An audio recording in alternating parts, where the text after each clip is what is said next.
Hello friends, गुरु दीपक Jahangir channel पर आपका स्वागत है। मेरे बनाए हुए वीडियो यदि आपको पसंद आ रहे हैं तो दोस्तों वीडियो के नीचे जो सब्सक्राइब का बटन है और बेल आइकन है ज़रूर दबाएं। दोस्तों आज हम राजस्थान के इतिहास के एक महत्वपूर्ण राजवंश जिसका नाम गोहिल वंश या फिर सिसोदिया वंश मिलता है उसके बारे में चर्चा करना चाहते हैं। दोस्तों गोहिलों ने जो शासन किया वो क्षेत्र प्राचीन काल में शिवी जनपद या फिर प्रागवाट या फिर मेदपाट या फिर मेवाड़ और वर्तमान समय में दोस्तों इसे मुख्य रूप से उदयपुर के नाम से जाना जाता है। दोस्तों ये सब क्षेत्र एक ही है जिसे वर्तमान में उदयपुर कहते हैं, उसके नाम है जहां पर गोहिल या फिर सिसोदिया वंश ने शासन किया। हम इसकी चर्चा करेंगे कि इसके दो नाम कैसे हैं इस वंश के। दोस्तों मैं आपको एक बात बता देना चाहता हूं, इन नामों में से सबसे पुराना नाम जो है वो शिवी जनपद है। गोहिलों ने जहां पर शासन किया सबसे पहले उस क्षेत्र का सबसे पुराना नाम शिवी जनपद है, जो कि जनपद काल का है, नंबर 2 दोस्तों, राजस्थान में जितने भी वंशों ने जहां जहां शासन किया है उनमें सबसे प्राचीन रियासत थी वो मेवाड़ी थी।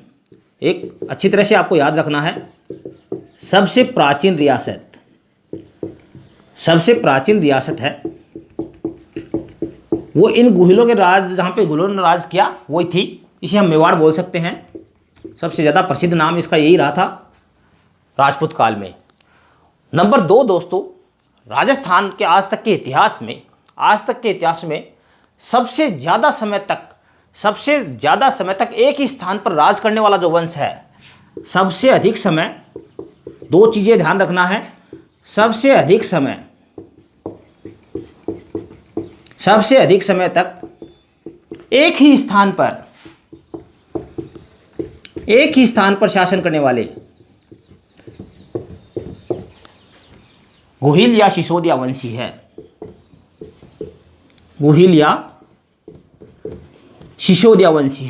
दोस्तों यहाँ पे 3 महत्वपूर्ण क्वेश्चन बन गए हैं। एक तो शिवी जनपद का, नंबर 2 सबसे प्राचीन रियासत राजस्थान की, नंबर 3 सर्वाधिक समय तक एक स्थान पर राज करने वाला वंश।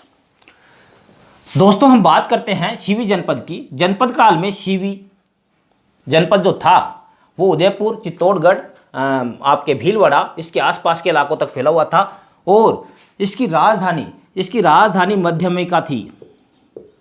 मध्यमिका, जो वर्तमान समय में नगरी के नाम से प्रसिद्ध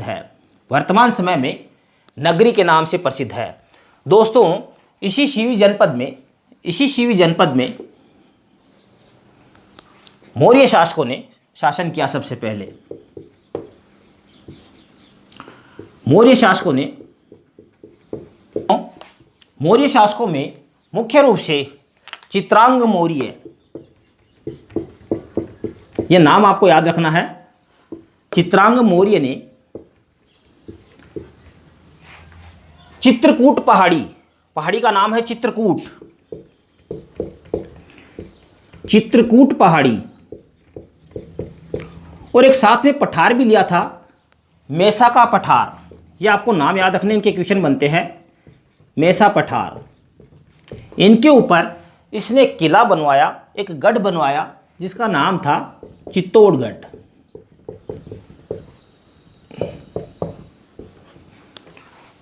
दोस्तों लगभग 734 ईस्वी में यहाँ पर जो मौर्य वंश का शासक था उसका नाम था मानमौरी। दोस्तों हम पहले चर्चा कर चुके हैं, ये मानमौरी वही है जिसका एक शिलालेख कर्नल टॉड अपने साथ लेकर गए थे इंग्लैंड जाते समय, और फिर बीच में ही समुद्र में उस शिलालेख को उन्होंने फिकवा दिया था। तो 734 ईस्वी में दोस्तों यहाँ पर मान मौर्य नामक शासक शासन कर रहा था। दोस्तों कई क्वेश्चन बनते हैं, एक बार फिर से यहाँ पर मौर्य चित्तौड़ के ऊपर सबसे पहले शासन किसका था, या फिर जो शिवी जनपद है वहाँ पर मौर्यों का। चित्तौड़गढ़ का किला किसने बनवाया, चित्रांग मौर्य ने। पहाड़ी कौन सी थी, चित्रकूट। पठार कौन सा था, मेसा। ये प्रश्न कई बार आया हुआ है, मेसा का पठार है वो कई बार पूछा हुआ है। चित्तौड़ का जो गढ़ है वो किस पहाड़ी पर, किस पठार पर बना हुआ है। इसकी चर्चा हमने इसलिए की है कि हम आगे देखते हैं अभी। अब शुरू करते हैं हम गोहिल वंश के बारे में चर्चा। दोस्तों आप स्क्रीनशॉट लेना चाहें इसका ले सकते हैं।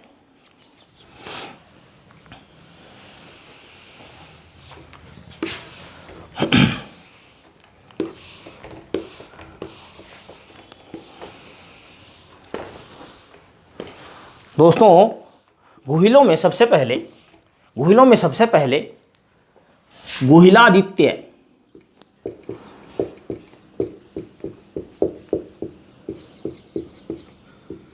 गोहिलादित्य ने शासन शुरू किया, और इसका काल जो शासन शुरू करने का समय है वो 566 ईस्वी माना जाता है। दोस्तों इसने 566 ईस्वी में गोहिल वंश की स्थापना की। स्थान वही जो मैंने आपको बता दिया है, मेवाड़ का इलाका, वहाँ पर।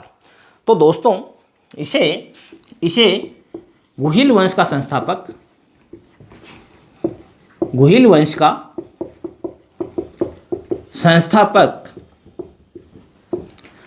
वंश का आदि पुरुष आदि नामों से जाना जाता है। दोस्तों ये मूल रूप से गुजरात के राजपूत थे। ये मूल रूप से गुजरात के राजपूत थे। और दोस्तों ये फिर जो गोहिलादित्य है ये अपने धीरे धीरे मेवाड़ तक आ गया, और मेवाड़ के कुछ क्षेत्रों के ऊपर इसने शासन करना शुरू कर दिया। दोस्तों ये जो गोहिल या सिसोदिया वंश के राजा थे, शासक थे, ये खुद को हिंदुआ सूरज कहलवाते थे। हिंदुआ सूरज,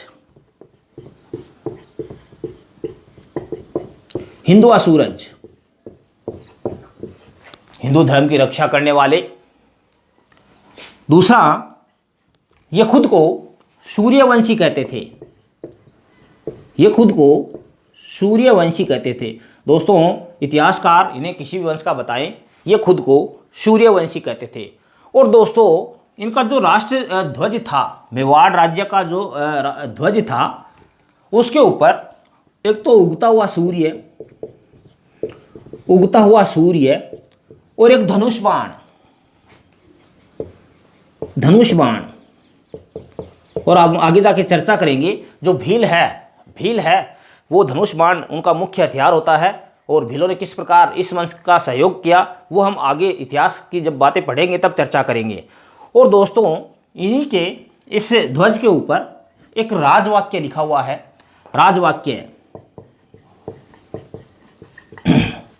जैसे अपने राज चिन्ह के ऊपर लिखा हुआ, भारत के राज चिन्ह के ऊपर लिखा हुआ सत्यमेव जयते, वैसे ही इनके जो ध्वज था उसके ऊपर एक राजवाक्य लिखा हुआ था, जो दृढ़ राखे धर्म को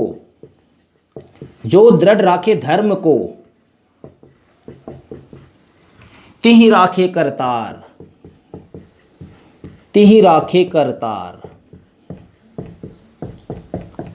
ये इनके ध्वज के ऊपर राजवाक्य लिखा हुआ था, जिसका अर्थ है जो अपने धर्म पर दृढ़ रहता है उसे फिर ऊपर वाला भी है सही सलामत बनाए रखता है। दोस्तों आप स्क्रीनशॉट लेना चाहें ले सकते हैं। इसके बाद में अगला शासक शुरू करते हैं।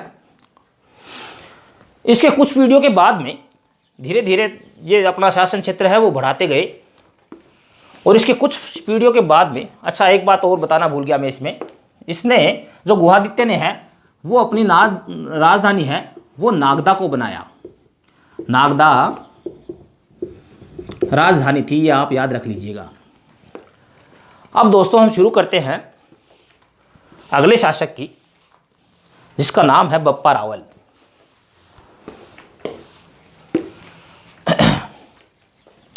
बप्पा रावल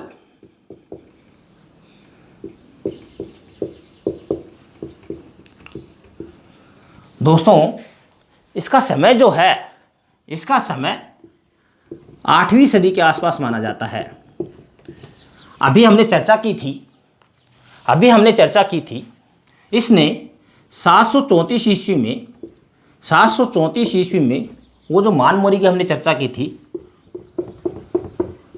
मानमोरी को पराजित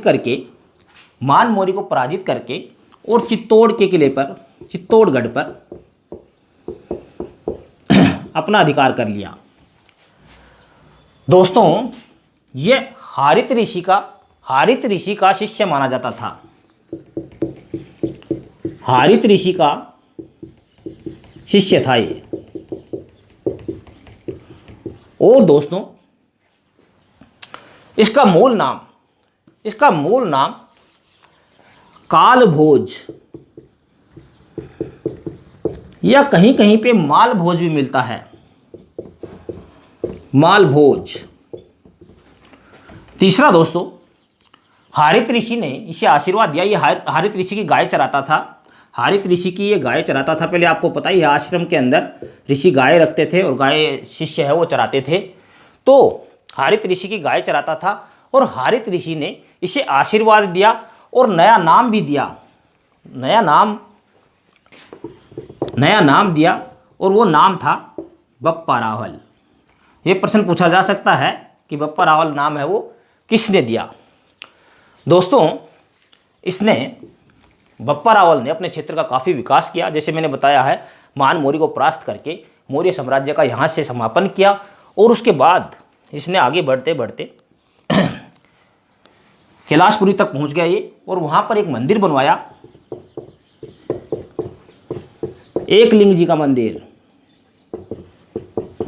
एकलिंग जी का मंदिर दोस्तों वेरी मोस्ट है ये।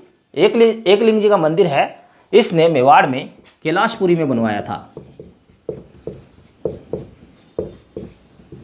कैलाशपुरी में एकलिंग जी का मंदिर बनवाया। और दोस्तों एकलिंग जी है वो इस राजवंश के कुल देवता माने जाते हैं। कुल देवता माने जाते हैं दोस्तों। इन्होंने, गुहिल वंशियों ने कभी भी राजा शब्द का इस्तेमाल अपने नाम के आगे नहीं किया। क्यों नहीं किया? क्योंकि ये एकलिंग भगवान को ही अपने क्षेत्र का राजा मानते थे। खुद इन्होंने इनका पुजारी या फिर राणा शब्द काम में लिया। दोस्तों कभी भी इन्होंने राजा शब्द काम में नहीं लिया, ये ध्यान में रखना है। ये राजा नहीं कहलाकर राजा कहते थे एकलिंग जी को, और खुद को कहलाते थे राणा या फिर एकलिंग जी का शिष्य या भक्त या पुजारी या एकलिंग जी का दीवान। खुद को एकलिंग जी का दीवान कहते थे। दीवान जैसे पहले जो राजा होते थे उनका प्रधानमंत्री होता था, वैसे ही वित्तीय कार्य को संभालने वाला दीवान होता था। तो इन्होंने खुद को एकलिंग जी का दीवान कहलाना पसंद किया। और दोस्तों एक बात और ध्यान में रखनी है, प्रश्न पूछा हुआ परीक्षा में, जब भी ये शासक राजधानी छोड़ते थे तो एकलिंग जी के मंदिर में जाकर अनुमति लेके आते थे। उस अनुमति लेने की प्रक्रिया को आस्कां कहते थे। आस्कां। दोस्तों इसमें ये एकलिंग जी का इतना मान रखते थे कि तलवार भी अपनी तलवार है वो भी ये मंदिर के बाहर ही छोड़ के जाते थे, और तलवार के स्थान पर छड़ी लेके जाते थे। दोस्तों जब भी ये राजधानी छोड़ते थे तब आस्का मांगने के लिए, चाहे युद्ध हो या कुछ और काम, आस्का मांगने के लिए एकलिंगनाथ जी के मंदिर में जाते थे और वहाँ से अनुमति प्राप्त करके और उसके बाद ही ये राजधानी को छोड़ते थे। दोस्तों आप स्क्रीनशॉट लेना चाहें इसका ले सकते हैं, सारे के सारे क्वेश्चन है वेरी मोस्ट। दोस्तों बप्पा रावल ने ही सबसे पहले मेवाड़ राजवंश के सोने के सिक्के चलवाए। सोने के सिक्के। दूसरा दोस्तों, मेवाड़ वंश का संस्थापक तो हम गुहिलादित्य को कहते हैं, लेकिन गुहिल वंश का वास्तविक संस्थापक वास्तविक संस्थापक जो है, वास्तविक संस्थापक बप्पा रावल को कहा जाता है। और दोस्तों इसकी मृत्यु जो है वो नागदा में हुई और नागदा में ही बप्पा रावल की छतरी बनी हुई है। दोस्तों ये प्रश्न है, ये परीक्षा में आए हुए हैं कि सोने के सिक्के सबसे पहले गुहिलों में किसने चलाए, वास्तविक संस्थापक किसको माना जाता है और बप्पा रावल की छतरी कहाँ पे स्थित है। अब हम बात करते हैं दोस्तों इसके बाद आने वाले शासक की, जिसका नाम अल्लट या फिर आलूराव, जिसे अल्लट या आलूराव के नाम से जानते हैं।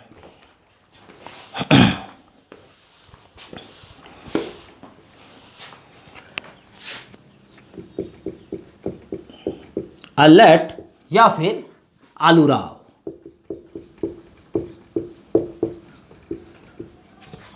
दोस्तों ये अल्लट या आलूराव है, इससे सबसे पहले हूण है वो टकराए और इसने हूणों से संधि कर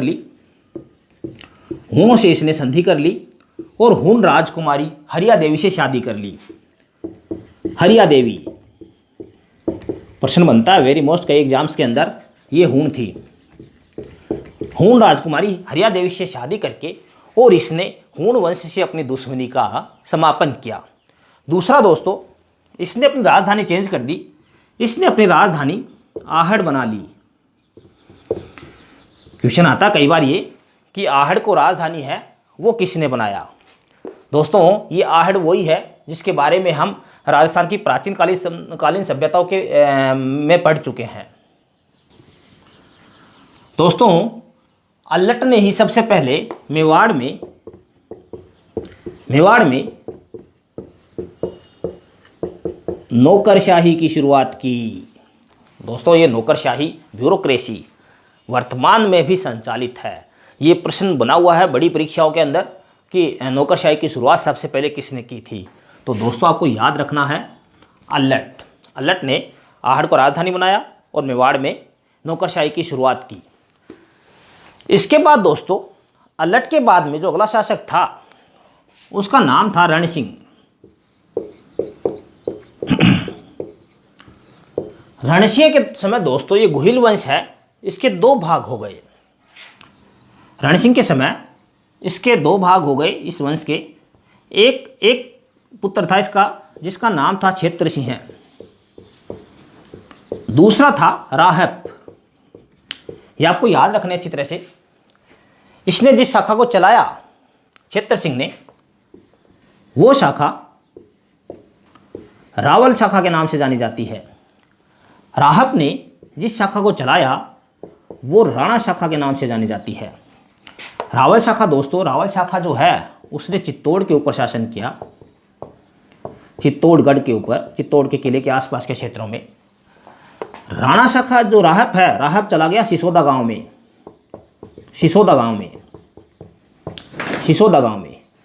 अब दोस्तों आपको इस वंश के जो दो नाम हैं वो समझ में आ गए होंगे। यहाँ तक ये कहलाते थे रावल और इनका वंश कहलाता था गोहिल। उसके बाद में हम देखेंगे जब इस वंश का समापन हो गया रतन सिंह के समय 1303 में, उसके बाद में सिसोदा गांव से ये राहब के जो वंशज है वो आए और उन्होंने शासन किया।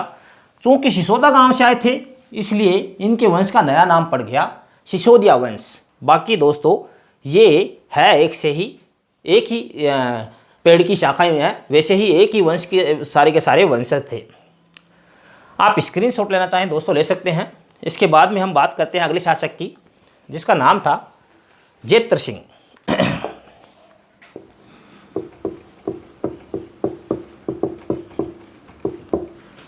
जेत्र सिंह है दोस्तों, जेत्र सिंह का समय लगभग 13वीं शताब्दी का शुरुआती दौर माना जाता है।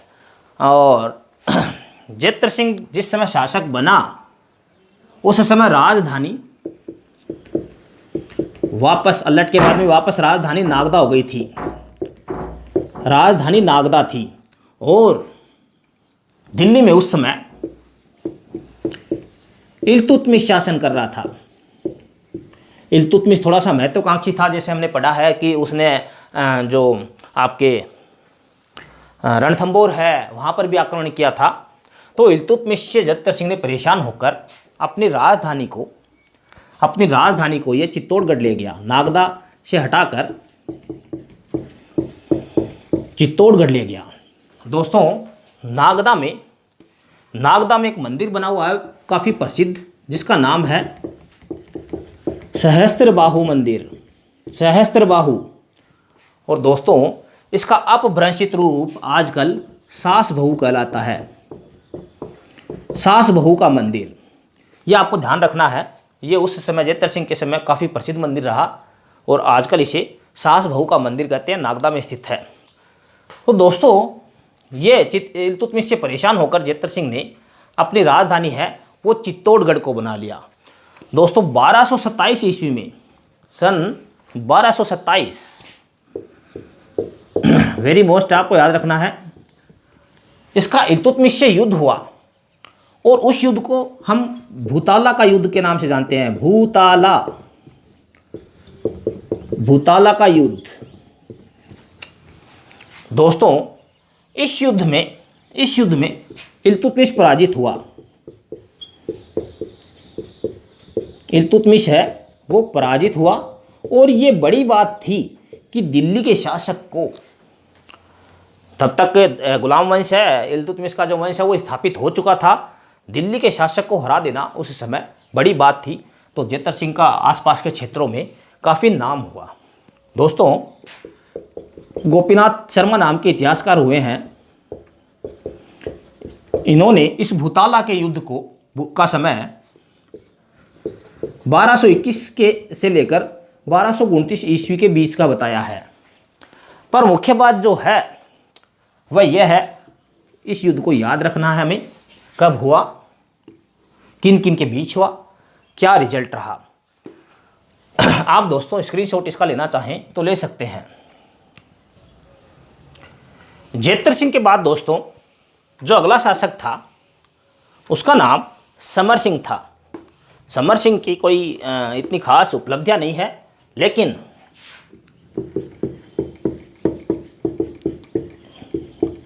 समर सिंह के दो पुत्र थे, एक का नाम कुंभकर्ण और दूसरे का नाम रत्न सिंह है। मैं पेन चेंज कर लेता हूं दोस्तों, एक मिनट। कुंभकर्ण ने गुहिल वंश की नेपाल शाखा शुरू की, यानी इसने नेपाल जाकर अपना नया शासन शुरू कर दिया। और जो रतन सिंह है, रतन सिंह ने चित्तौड़गढ़ के ऊपर राज किया। दोस्तों ये रतन सिंह रावल शाखा का, जो अभी मैंने डिवाइडेशन बताया था, रावल शाखा का यह अंतिम शासक था। यह रावल शाखा का अंतिम शासक था।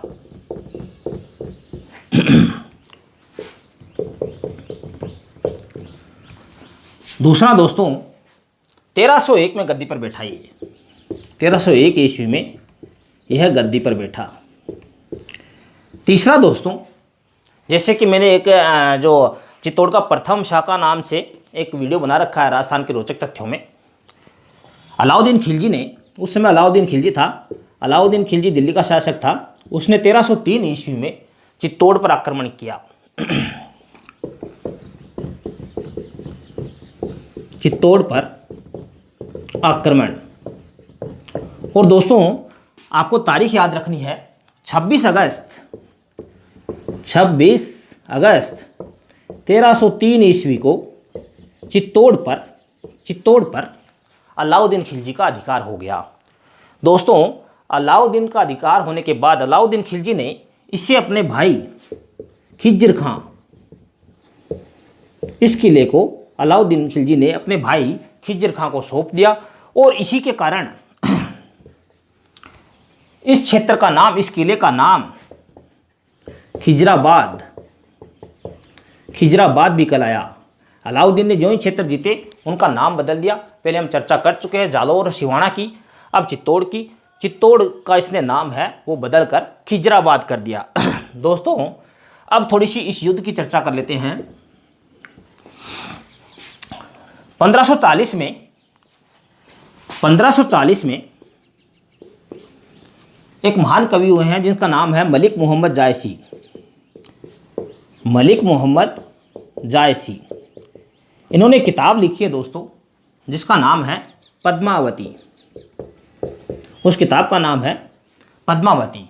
दोस्तों इसके अंदर इस प्रकार की कहानी दी, शॉर्ट में बता देता हूँ क्योंकि मैंने वर्णन पूरा का पूरा उस चित्तौड़ शाखा वाले, चित्तौड़ के जो शाखा है प्रथम उसमें कर रखा है। पद्मावत में मलिक मोहम्मद जायसी ने बताया है कि जो रतन सिंह है वह, उसके पास एक तोता, घाघरोनी तोता था। उस तोते ने एक राजकुमारी के रूप सौंदर्य का वर्णन किया जिसका नाम था पद्मावती, और वो सिंहल देश की यानी श्रीलंका की राजकुमारी थी।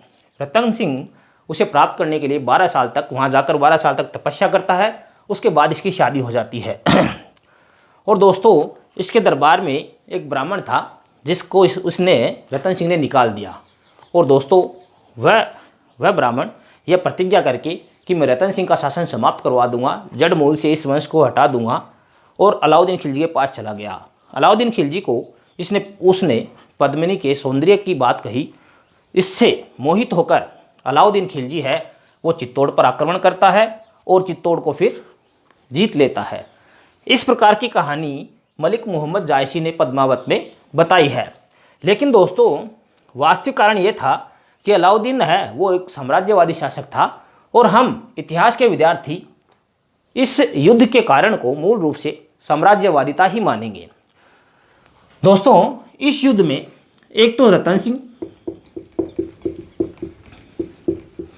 एक गोरा था वो जो रानी पद्मावती थी उसका चाचा था।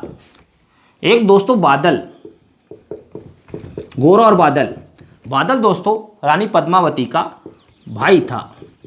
ये सब के सब वीरगति को प्राप्त हुए, और रानी पद्मावती तथा रानी नागमती ये मुख्य रानियां थी रतन सिंह की, सहित लगभग 1600 औरतों, रानियों ने और बच्चियों ने इन सब ने जलती हुई आग के कुंड में अपने प्राणों को स्वाहा कर दिया। दोस्तों इसे जौहर कहा जाता है। ऐसी प्रक्रिया को जौहर कहा जाता है। और जो चित्तौड़ में जौहर हुआ, आप अच्छी तरह से याद रखिएगा, वो चित्तौड़ का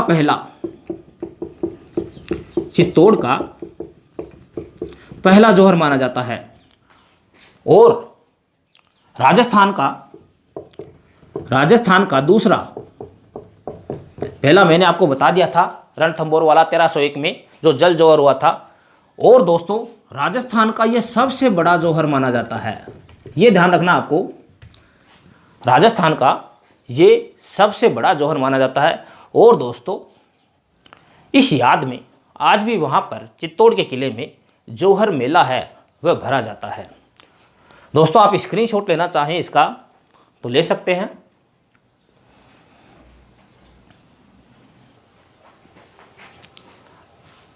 इस प्रकार दोस्तों सन 1303 ईस्वी में चित्तौड़ की जो रावल शाखा थी, रावल शाखा, उसका द एंड हो गया। दोस्तों अब इसके बाद में जो दूसरी शाखा है जिसे हम राणा शाखा कहते हैं या सिसोदिया शाखा कहते हैं, उसके बारे में हम अगले वीडियो में जानकारी प्राप्त करेंगे। मेरे द्वारा दी गई जानकारी आपको कैसी लगी कमेंट में ज़रूर लिखें। और दोस्तों अपने कंपटीशन की तैयारी करने वाले जो दोस्त हैं उन्हें मेरे चैनल से ज़रूर जोड़ें।